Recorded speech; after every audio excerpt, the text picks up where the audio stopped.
Então, o objetivo desse capítulo é a gente conhecer um pouco da origem desses números, né, através das frações egípcias, e também mostrar como era feita essa representação das frações pelos povos babilônicos. Então, vamos iniciar um pouco da história, né, falando aqui da página 30, que o texto vem trazendo a seguinte afirmação. Durante o ensino fundamental e médio, são apresentados em primeiro lugar os números naturais, depois os números inteiros e os números racionais, e mais tarde os números reais. Na história, a necessidade da utilização e da criação dos números não aconteceu necessariamente nesta ordem. Inicialmente, o homem precisou contar, daí surgiram os números naturais. Depois precisou repartir, medir, daí surgiram as frações. E só depois surgiram os números negativos e mais tarde os números reais. Então, né, a gente percebe que desde a antiguidade, pelo pouco que eu li assim, do texto, pelo que deu para entender, nossos antepassados eles foram obrigados a recorrer, né, a trocas. E por esta razão, tiveram a necessidade de contar. Então, os sistemas de numeração, falado e escrito, eles foram assim adotados pela civilização através do tempo. E para o povo babilônico e egípcio, né, os números inteiros e fracionários eles estavam estritamente ligados, né, às necessidades práticas e também ao caráter abstrato dos números. E só foi mostrado isso de forma, assim, digamos que explícita, pela escola grega, né, dos Pitágoras, isso, que foi 500 anos antes de Cristo. E outro tópico aqui, né, que os autores vêm trazendo nesse capítulo, são as frações com diferentes denominadores. Então, os babilônicos antigos fizeram os registros de suas escritas em tábuas de argila úmidas. As tábuas eram cozidas no forno até endurecer, obtendo assim registros permanentes nas tábuas cuneiformes do período de 2000 a.C. a 200 anos antes de Cristo. Os números menores que 60 se expressavam por um sistema de agrupamento simples de base 10. Então, como a gente pode observar aqui, né, essas escrituras chamadas de cuneiformes eram escrituras realizadas a partir digamos que desenhos, né, símbolos. Ainda não existia esse formato de número, era em formato de desenho, né, onde esse desenho era através de formato de cunha, como a gente pode estar observando nessa imagem amarelinha. Né? E os antigos egípcios e babilônicos, eles usaram por muito tempo, né, esse tipo de escrita. E no nosso sistema fazendo as operações, temos então, como a gente pode observar, 9 unidades, mais 5 dezenas, mais 6 vezes 60, mais 20, vezes 60, mais 4, vezes 602, e assim sucessivamente.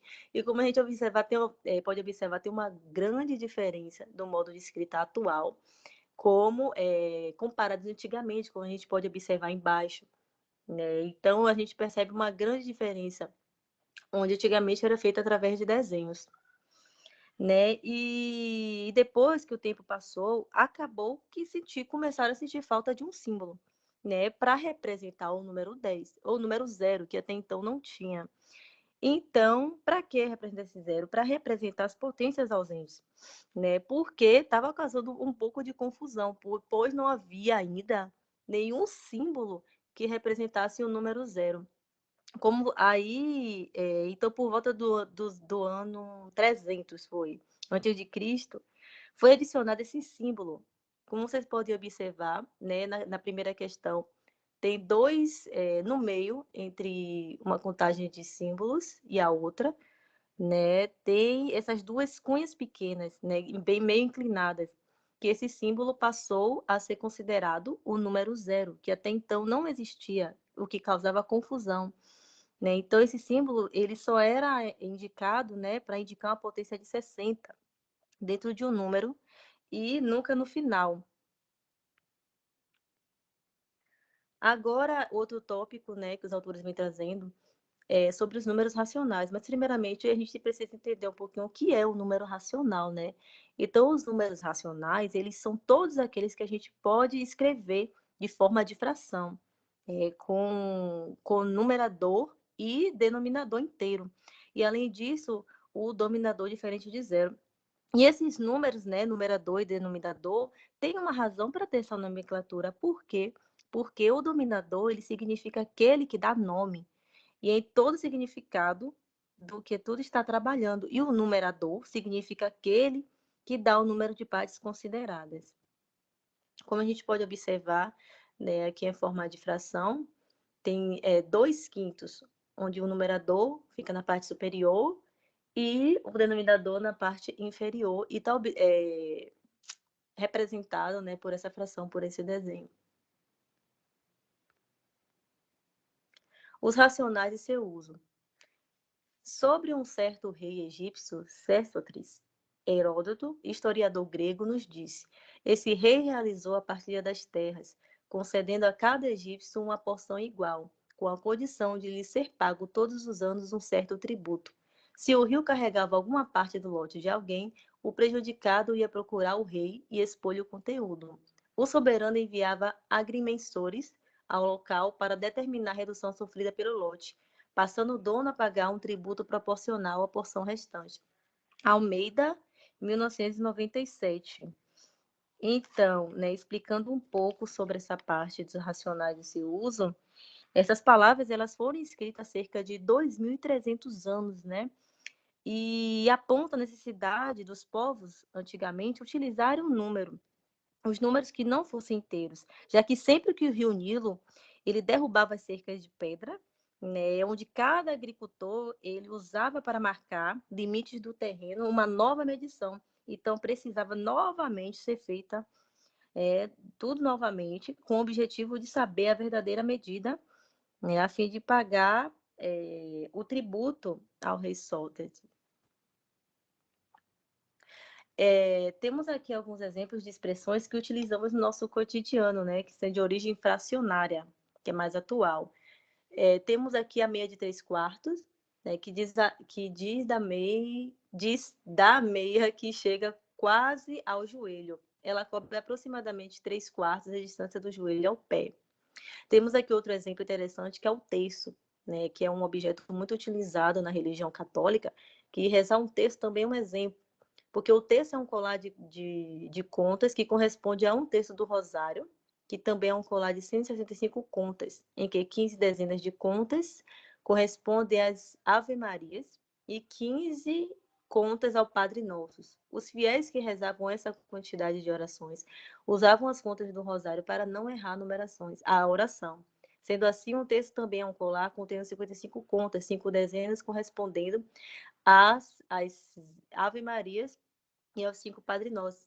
Então, a gente consegue identificar aí, né, nesses exemplos, né, fração, como a fração está bem presente no nosso cotidiano. Outro exemplo interessante que o texto traz é o quarto de boi, né, que é uma parte do corpo do boi depois de ser abatido. Então, corresponde aproximadamente 1/4 do seu corpo, como a gente pode ver nessa imagem. Descobrindo a fração até sua escrita.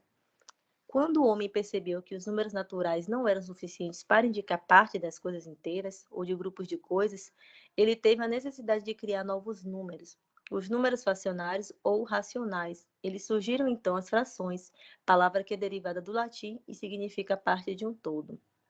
Com o passar dos tempos, muitas notações foram usadas para representar frações. Com o sistema de numeração indo, ficou fácil escrever qualquer número, por maior que ele fosse. A criação dos números naturais simplificou muito o trabalho com os números fracionários. A atual maneira de representação, 1, 2, 3 e assim sucessivamente, utilizando a barra na data do século XVI, os números decimais têm origem nas frações decimais, denominador 10, 100, 1.000 e assim sucessivamente. Então, equivale ao número decimal 0,5. Então, na próxima imagem, a gente pode observar a visualização de duas representações, né? Uma parte em duas. Hoje a gente percebe que houve evolução, como a gente pode observar nessa imagem, né? Essa parte de cima parece uma parte de duas, e a superior, né, 5/10, que são 5 partes de 10. O texto traz esse tópico também, né, que fala sobre a maneira egípcia de lidar com as frações. Os egípcios faziam as divisões privilegiando seu cálculo através de frações. Essa aritmética de frações era baseada na fração unitária, ou seja, com um numerador na escrita atual. São as frações 1, 2, 1, 3, 1, 4, 1, 5 e assim sucessivamente. Generalizando, são as frações da forma 1n, onde o n é um número natural, 1, 2, 3, 4, assim por diante, e uma fração era indicada graficamente com o número de denominador, sobre o qual se colocava um símbolo matemático específico ou ponto, uma espécie de olho estilizado. Então, como a gente pode observar, no lado esquerdo da imagem, né, tem escrita egípcia, que era como era feita, né, essa escritura. E olha, hoje, um terço. Então, tem bastante diferença. A gente percebe que antigamente, né, se usavam mais o desenho como representação numérica. E aqui estão as referências do